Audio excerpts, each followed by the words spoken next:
Tom Westley and Ravi Bopara both scored their first hundreds of the season, sharing in an unbroken partnership of 229 runs as Essex began to take over their LV County Championship game with Kent on the second day in Canterbury.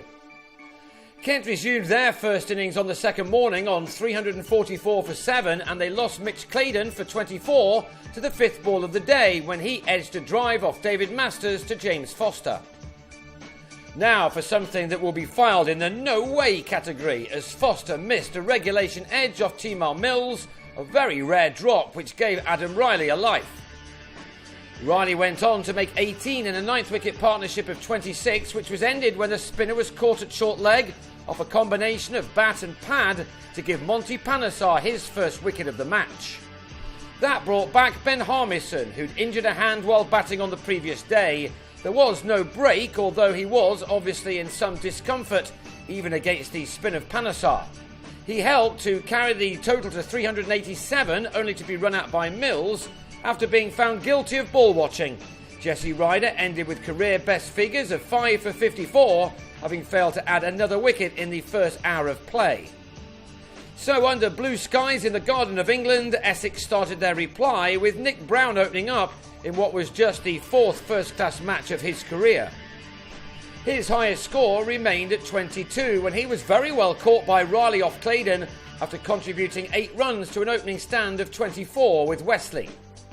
And that was to be the home side's only success for the rest of the day, although both Bopara, before he'd scored, and Westley were a little fortunate not to also be taken in the slips before lunch. Both times off Claydon and Darren Stevens, the ball fell a fraction short of first slip. Lunch was taken with a total on 44 for 1, and both Westley and Bopara started to settle in after the break, providing some pleasing drives as they tried to make the most of this nice batting surface, which had offered the bowler just some help on occasions. It was the kind of pitch where the fielding side needed to take their chances.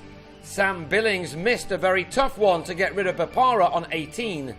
And the batsman was to make the most of that as he and Westley started to develop a very strong partnership.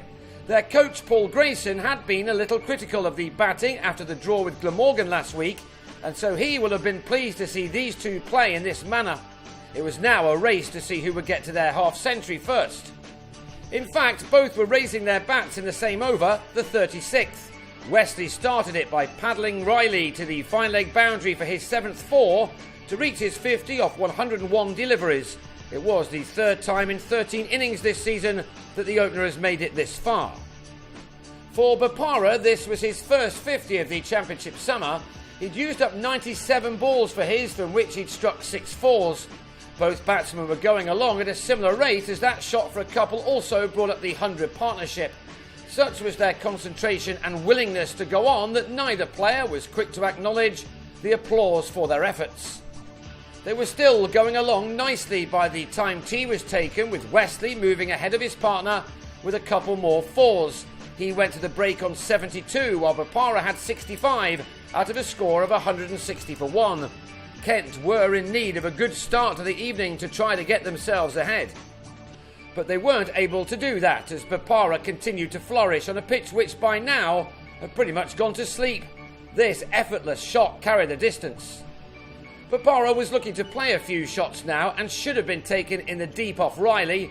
Billings' reaction behind the stumps said it all, really.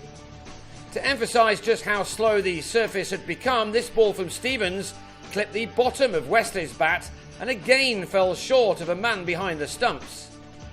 It was Westley who was the first to his ton, getting there with a cut off Claydon, which took him to 3 figures for the 8th time in his career and for the first time this season. It had come off 196 balls and had contained 13 fours. This time he was raising his bat even before the ball had been gathered by Billings. Then, after the opener had copped a blow off a ball from Doug Bollinger, which must have had some effort behind it, Bopara also reached 3 figures for the 24th time in his career, having spent 42 deliveries in the 90s.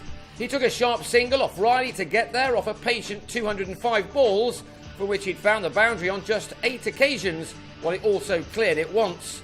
The partnership was now into the 200s and was still going strong. It was a very tough day of cricket for Kent, who went 73 overs without a wicket. as these two carried their stand to 229 by the close, with both continuing to go along at a very similar pace. They'd ensure that this was undoubtedly their side's day. They ended it on 253 for 1, which leaves them 134 runs behind their opponents. Wesley and Bapara will sleep well before returning to try to add more to their personal tallies on the third morning. Wesley will go again on 114, while his partner has just a couple of runs fewer.